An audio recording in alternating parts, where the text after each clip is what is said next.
नमस्कार दोस्तों, आप सबका स्वागत है आपके अपनी YouTube channel smart education news पर। दोस्तों, आज हम शिक्षा का अधिकार अधिनियम 2009 यानी जो अपना आरटीई है उसके संदर्भ में चर्चा करने जा रहे हैं।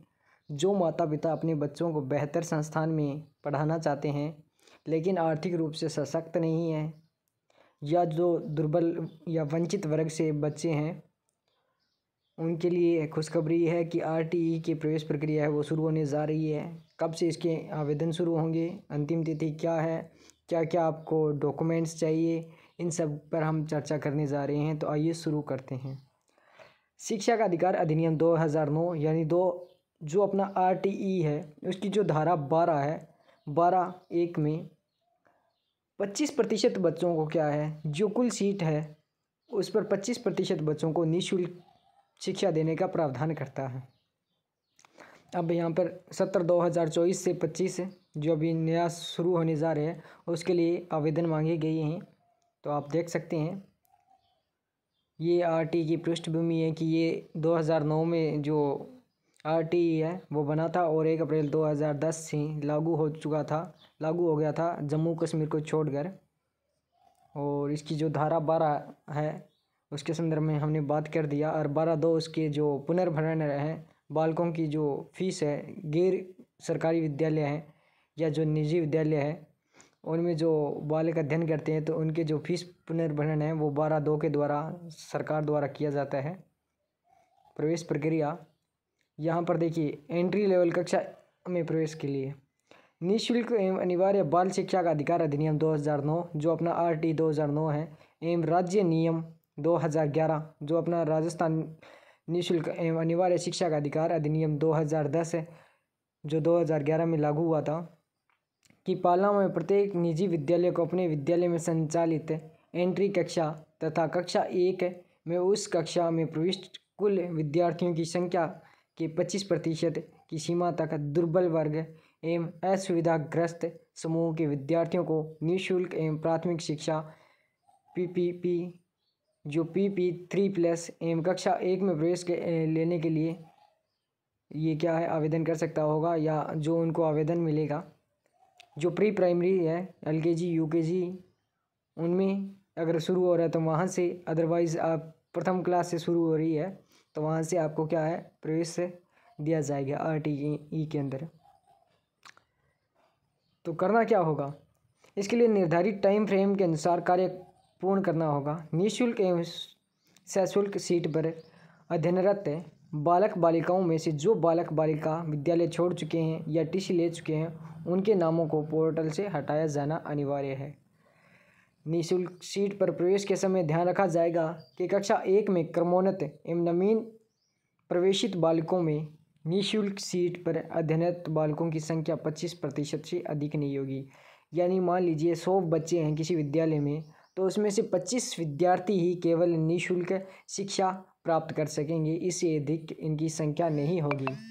परंतु किसी भी स्थिति में क्रमोन्नत निःशुल्क अध्ययनरत यानी जो विद्यार्थी आरटीई में प्रवेश ले चुका है और जो पास हो चुका है किसी जैसे कक्षा 1 में, तो उसे विद्यालय से निष्कासित नहीं किया जाएगा। जो निःशुल्क और सशुल्क बालकों का अनुपात है वो आप देख सकते हैं। PP 3+ में समस्त नव प्रवेशित सशुल्क बालक यानी समस्त नव प्रवेशित सशुल्क बालकों के 3 होगा। अगर 3 बालक लिए हैं तो उसमें से 1 बालक का प्रवेश होगा। मान लीजिए समस्त नव प्रवेशित सशुल्क बालक का तीसरा भाग होगा, ये मान लीजिए। फर्स्ट के अंदर PP 5 से क्रमोन्नत प्लस नव प्रवेशित बालक है। PP 5 से क्रमोन्नत सशुल्क बालक प्लस नव प्रवेशित बालक। नव प्रवेशित कौन से बालक है, जो सशुल्क बालक है जिन उनको क्या है फीस देनी होगी, उनका भी तीसरा भाग है। और PP 5 से क्रमोन्नत निःशुल्क बालक है। प्रवेश के लिए पात्रता आरटी अधिनियम के अंतर्गत निःशुल्क सीट पर प्रवेश के लिए बालकों की पात्रता इस प्रकार है। बालक गैर सरकारी विद्यालय के आसपास के परिक्षेत्र यानी जो कैंचमेंट एरिया है में निवास करने वाला होना चाहिए। अब क्या है कैंचमेंट एरिया, देखिए बालक उसी वार्ड का होना चाहिए, उसी नगर पालिका या उसी ग्राम पंचायत या उसी गांव का होना चाहिए। ये नहीं है कि आप इस गांव के हैं और दूसरे गांव में आप आवेदन कर रहे हैं, या आपकी जो ग्राम पंचायत है उससे बाहर आप आवेदन कर रहे हैं। ऐसा नहीं होगा। यहाँ पे आप देख सकते हैं, नगर पालिका जैसी भी स्थिति हो, ग्रामीण क्षेत्रों में संबंधित ग्राम पंचायत निर्धारित किया गया है। प्रवेश के समय शहरी क्षेत्रों में विद्यालय से संबंधित वार्ड तथा ग्रामीण क्षेत्रों में विद्यालय से संबंधित गांव में निवास करने वाले बालक बालिकाओं को प्राथमिकता दी जाएगी। यानी क्या है, जो गांव में है बालक बालिकाएं या जो शहर में बालक बालिकाएं हैं, उन्हें उन्हीं के जो एरिया है वहाँ पर जो कैंचमेंट एरिया है प्राथमिकता दी जाएगी। इससे स्पष्ट है कि विद्यालय जिस वार्ड गांव में स्थित है वहां से वांछित संख्या में बालक बालिका उपलब्ध नहीं होने की स्थिति में शहरी निकाय ग्राम पंचायत के बालकों को प्रवेश दिया जाएगा। यानी आपके जो ग्राम पंचायत है या आपका जो नगर पालिका क्षेत्र है, वहाँ पर जो आरटी में प्रवेश के लिए आवेदन आई हैं लेकिन सीट अभी भी वेकेंट है, खाली है, तो जो दूसरा ग्राम पंचायत है या दूसरा जो शहर है उसके बालक या बालिकाएं हैं भी आवेदन कर सकते हैं। 2.2 इसकी जो धारा है देख सकते हैं, नियम नंबर 2 है जो 2.2 का, बालक दुर्बल वर्ग या असुविधाग्रस्त समूह से संबंधित होना चाहिए। 2.2.1 है दुर्बल वर्ग, राज्य सरकार की अधिसूचना जो आप देख सकते हैं दिनांक 18 मई 2020 के अनुसार दुर्बल वर्ग में निम्नलिखित को शामिल किया गया है। ऐसे बालक जिनके अभिभावकों की वार्षिक आय 2.5 लाख से कम है, कौन से जो दुर्बल वर्ग में शामिल किया जाएगा। असुविधाग्रस्त समूह है जो 18 मई 2020 के अनुसार असुविधाग्रस्त समूह में आप SC ST के बालक बालिकाएं हैं, इसके अलावा आप अनाथ बालक या बालिकाएं हैं, आप HIV कैंसर से प्रभावित अथवा HIV कैंसर से प्रभावित माता पिता या सुरक्षा के बालक हैं, युद्ध विधवा के बालक हैं, निःशक्त बालक जो निःशक्त व्यक्ति की परिभाषा जो केंद्र सरकार की right to person with disability act 2016 की धारा 2R में वर्णित है। पिछड़ा वर्ग या विशेष पिछड़ा वर्ग के ऐसे बालक जिनके अभिभावकों की वार्षिक आय 2.5 लाख रुपए या उससे अधिक नहीं हो, यानी 2.5 लाख से कम हो, वो भी असुविधाग्रस्त समूह में माना जाएगा। पिछड़ा वर्ग या विशेष पिछड़ा वर्ग यानी जो अपना OBC है या MBC है, उनकी बात कर रहे हैं यहाँ पे। ऐसे बालक जिनके अभिभावक का नाम राज्य सरकार के ग्रामीण विकास विभाग, शहरी विकास विभाग द्वारा तैयार की गई BPL सूची, केंद्रीय सूची और राज्य सूची में शामिल किया गया हो। यानी जो स्टेट BPL में आते हैं, जो सेंट्रल BPL में आते हैं, उनमें अगर नाम है तो वो बच्चा भी RTE के में प्रवेश के लिए आवेदन कर सकता है। प्रवेश के लिए कक्षा अनुरूप आयु संबंधित देखो, एंट्री क्लास में प्रवेश के हेतु बालक की आयु निम्नानुसार होनी चाहिए।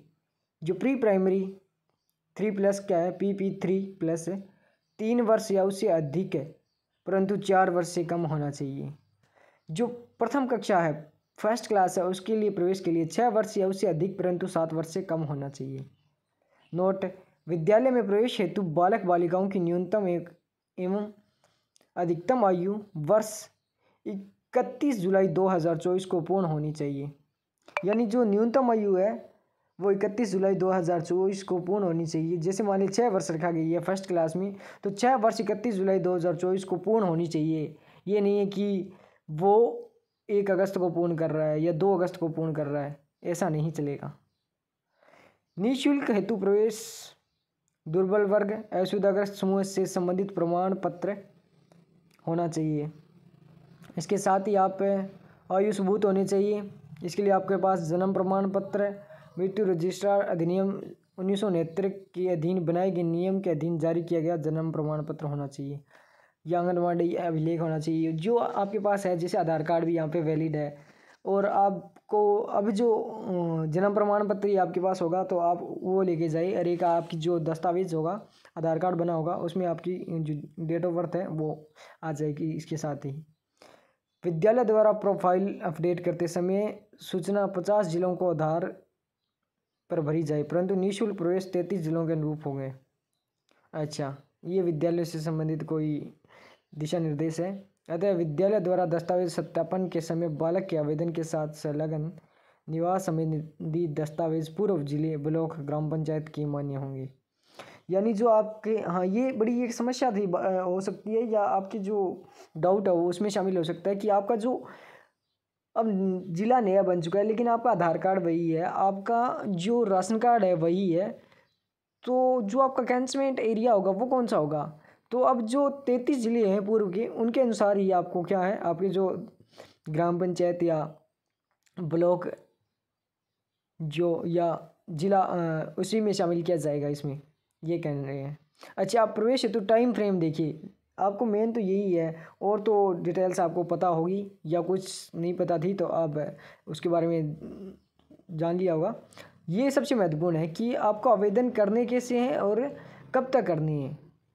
और ये देखिए, गैर सरकारी विद्यालयों में सबसे पहले तो आपको बता ही दिया कि ये आवेदन है वो सिर्फ गैर सरकारी विद्यालयों में ही मांगी जा रही हैं। जो 25% सीट है रखी गई है धारा 12(1) के तहत 25% बच्चों को निःशुल्क अधिकार शिक्षा का अधिकार दिया गया है। तो उसमें सीट पर प्रवेश हेतु संबंधित विभिन्न गतिविधियों के संपन्न होने की एक रूपता की दृष्टि जो टाइम फ्रेम है, उनका जो टाइम टेबल है इस प्रकार है।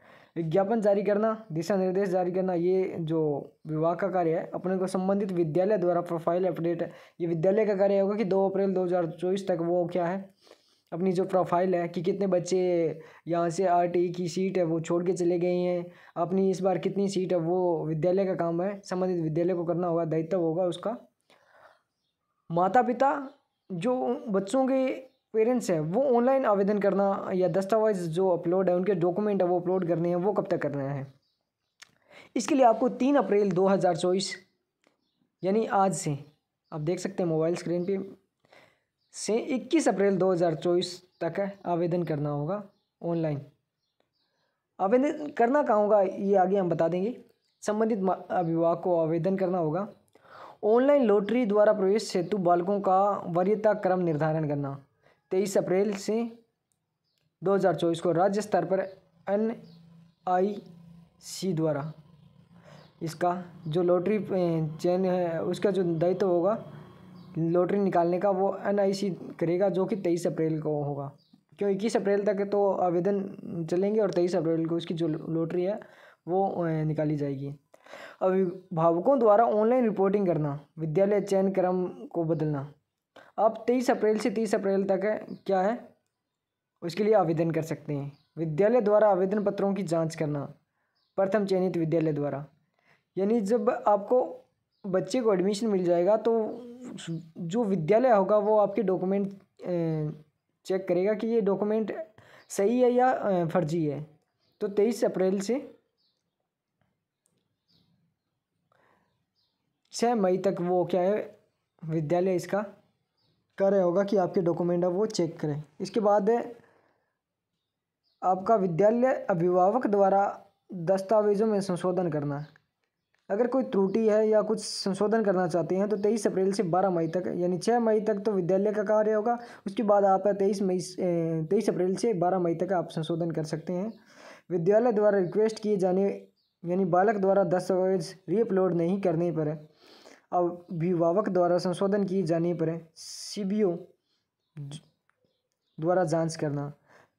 CBO यानी जो अपना प्रारंभिक शिक्षा अधिकारी होता है CBO, वो 23 अप्रैल से 17 मई तक इस पर कार्य करेगा।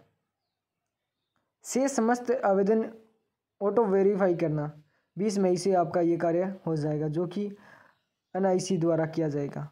पोर्टल पर उपलब्ध RTE सीट्स पर चयन करना, प्रथम चरण आवंटन है जो 21 मई को 2024 से 25 जुलाई 2024 तक होगा राज्य स्तर पर NIC द्वारा। पोर्टल द्वारा उपलब्ध RTE सीट्स पर चयन करना द्वितीय चरण है वो 26 जुलाई 2024 से 16 अगस्त 2024 तक होगा, जो कि NIC ही इसका कार्य करेगी।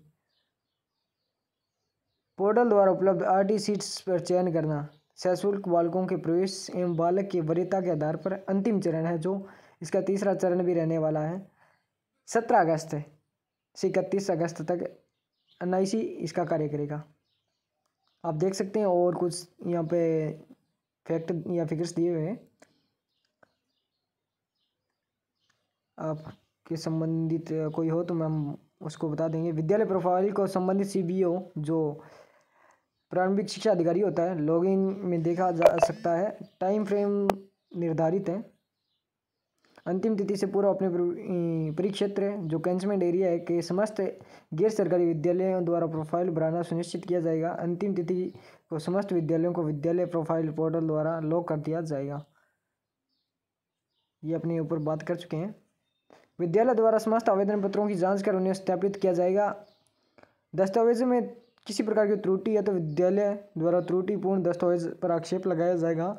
यह आक्षेप अभिभावक एवं जो आपका CBO है मुख्य शिक्षा अधिकारी जो ब्लॉक मुख्य शिक्षा अधिकारी है लॉगिन पर प्रदर्शित होगा। साथ ही अभिभावक के रजिस्टर मोबाइल पर एक SMS आएगा कि आपके जो डॉक्यूमेंट है आप वो आपको अपलोड करना है या फिर यहाँ पे संशोधन करना है। इतने समय के अंदर आप आवेदन कर सकते हैं इसके लिए, अदरवाइज आपका जो सत्यापित है या रिजेक्ट किया जाएगा। जो फॉर्म है दस्तावेज जांच करने की रिजेक्ट कर दिया जाएगा।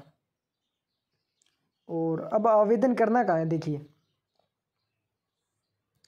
अभिभावक private school web portal www.rajpsp.nic.in पर एक्सेस कर आवेदन कर सकते हैं। इसके अलावा एक गूगल प्ले स्टोर पर एक जो ऐप है Rajasthan private school app download कर ऐप के माध्यम से भी ऑनलाइन आवेदन कर सकते हैं। सर्वप्रथम अभिभावक को जो प्राइवेट स्कूल वेब पोर्टल है पर एक्सेस कर बालक के स्वयं की संबंध में पात्रता संबंधी आवश्यक सूचनाएं प्रविष्ट करनी होगी। आवेदन में बालक के आधार नंबर तथा आधार पंजीयन जो 16 अंक का नंबर है मोबाइल नंबर प्रविष्ट करना आवश्यक है।